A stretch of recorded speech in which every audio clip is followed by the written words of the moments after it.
In today's video, I'm going to teach you how to add images to your Wix website.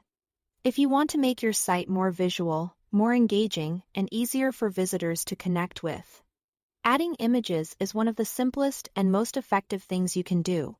In Wix, the process is very straightforward, and once you know where to click, you can place images exactly where you want them on your page. To get started, open your Wix website editor. This is the workspace where you can make changes to your site layout, text, and media. Once you're inside the editor, go to the section of the website where you want to add your image.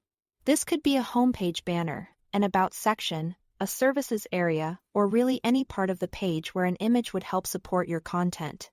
Next, look over to the left sidebar of the Wix editor and click the plus icon. This is the Add Elements button, and it's where you'll find different items you can insert into your site, including text, buttons, galleries, and of course, images. After that, click Image from the menu to view your image options. At this point, Wix will ask you to choose the source of your image. If you already have your own picture ready to use, go with My Image Uploads. Then click Upload Media to bring in files from your computer or connected platforms. This is useful if you've prepared branded photos, product images, or custom graphics in advance. If you don't have an image ready yet, you can also choose from stock photos.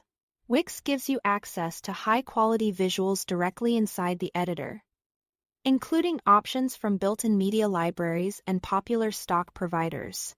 This is especially helpful if you need something professional-looking without creating your own image first.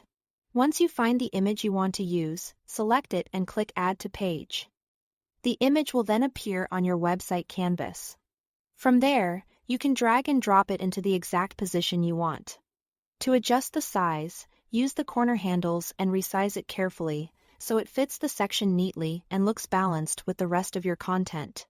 A good tip here is to avoid stretching the image too much, since that can make it look distorted. And that's it. Thanks for watching.